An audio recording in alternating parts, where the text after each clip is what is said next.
बकिया video देखने से पहले वीडियो को लाइक करें, राहम टीवी चैनल को सब्सक्राइब करें और बेल आइकन पर क्लिक करें। शुक्रिया। और जहाँ तक इसके फ़ज़ाइल फ़वाइद का ताल्लुक़ है, लिखा है कि अगर जो है वो अंदेशा है कि बच्चा जो है उसकी विलादत में कोई परेशानी आ सकती है जी है, बच्चा जो ऑपरेशन से होगा या बच्चा बाज़ दफ़ा ब्रिज हो जाता है, प्रॉब्लम क्रिएट हो जाती है, ऐसे अगर अंदेशे हैं तो सूरह मुतफ़्फ़िफ़ीन ये 70 मरतबा पढ़ी जाए, 70 मरतबा पढ़ के जो है पानी दम करके उसको दे दिया जाए औरत को, और वो पानी पीती रहे, जो पानी ख़त्म हो जाए और दम करके दे दें। इंशाल्लाह बहुत मुजर्रब अमल है कि वो बच्चा जो है वो ब्रिज नहीं होगा, कम्प्लिकेशन पैदा नहीं होगी, आसानी के साथ विलादत हो जाती है। ये इसकी खूबी। और दूसरा ये कि बच्चा रोता बहुत है, बच्चा रोता बहुत है तो उसके लिए है कि माँ और बच्चा दोनों को पानी दम करके दे दिया जाए, सूरह मुतफ़्फ़िफ़ीन का 70 मरतबा वो पानी माँ और बच्चा दोनों पीते रहें और कभी कभी अपने ऊपर छिड़कते रहें, तो बच्चे का रोने का जो है वो सिलसिला बंद हो जाएगा। बच्चा बच्चा दोनों को अल्लाह पुरसकून नींद और आराम देंगे। ये इसमें है। और तीसरा फ़ायदा ये है कि इंसान जो है वो बच्चा है वो बेवजह रोता है, हर वक्त रोता है और उसके चुप होने के कोई सबब समझ में नहीं आता, बीमार भी नहीं है, तो 7 मरतबा रोज़ यही सूरत तिलावत करके 7 मरतबा रोज़ उस बच्चे को पानी पिलाते रहें, उसके ऊपर छिड़कते रहें, तो बच्चा इंशाल्लाह उसका रोना मौकूफ़ हो जाएगा।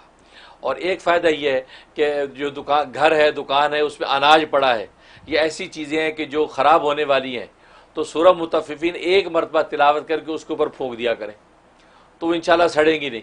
मतलब फ्रिज में रख के हम बहुत सी चीज़ें सेव करते हैं, अब फ्रिज में रखने का मौका नहीं, प्याज बाहर रखे हैं या दूसरी चीज़ें, तो ये पढ़ के उसके ऊपर दम करें, वो सड़ेंगी नहीं।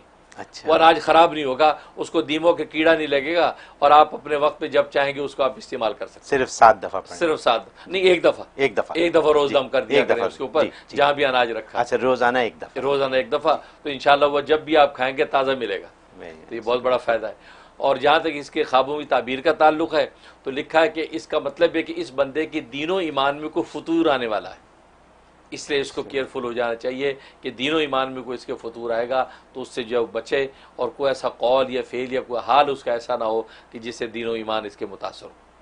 और दूसरा इसमें इशारा इस बात की तरफ है कि यह अपने बेचने या ख़रीदने में नाप तोल में कमी करेगा, इसको तौबा करनी चाहिए, या ये कमी करता है लिहाजा अल्लाह ने तंबीह किया है, इसको चाहिए कि तौबा करे ताकि लोगों को पूरा पूरा हक़ दे, और अपना पूरा पूरा हक़ लेने का इसको हक़ है, पूरा पूरा हक़ ले तो कोई बात नहीं, लेकिन यह कि नाप तोल में कभी छोड़ दे, वरना इसका अंजाम अच्छा नहीं है। और एक मतलब यह है कि ये मुसलमानों का माल नाजायज़ तरीके से हासिल करेगा, कोई ऐसा तरीका इसको मिलेगा कि नाजायज़ होगा, लेकिन वो चाहेगा माल है तो माल की हिर्स में वो माल हासिल करने की कोशिश करेगा, लिहाजा इसको केयरफुल रहना चाहिए। अगर ऐसा कोई माल सामने आए तो वो फिर उससे बचने की कोशिश करे, किसी दूसरे का हक़ ना मारे। और एक मतलब यह है कि अल्लाह तबारक व तआला इसको इज़्ज़त और वक़ार अता फरमाएंगे, इसकी जो इज़्ज़त और मंज़िलत में इजाफ़ा करेंगे। तो ये ख्वाब में इसकी ताबीर है, लिहाजा जिस तरह के हाल ज़ाहिर हो उसके मुताबिक उसको अमल करना चाहिए, तो इसके बुरे असरात से महफूज रहेगा।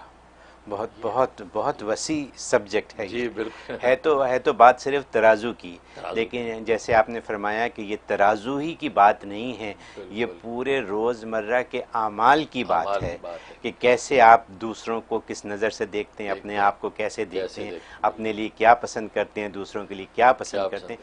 ये हमारा वतीरा है कि खाने पीने के मामले में खुद तो अच्छा खा लिया और जो काम करने वाले हैं उनको बचा कुचा दे दिया, तो ये मना है, इस्लाम मना है। बल्कि इसे लिखा ऐसों को तो पहले निकाल के दे दें जी, जो उसमें आपने खाना उसमें पहले ये प्लेट भर के गरीब को खिला दिया जी, तो लो भी ले लो, अब आप अपने लिए, तो वो सदका होके निकल गया, तो उसके जो खाना वो हर तरह की शर से सेफ हो गया, क्योंकि सदका जो हो गया उसका कितनी पहले दे देना चाहिए। कितनी अच्छी बात है कि पहले खिला दें उनको, ताकि सदका भी हो जाए और आपके ऊपर कोई गुनाह भी ना आए कि आपने उन्हें बचा कुचा दिया। ठीक, बहुत खूब।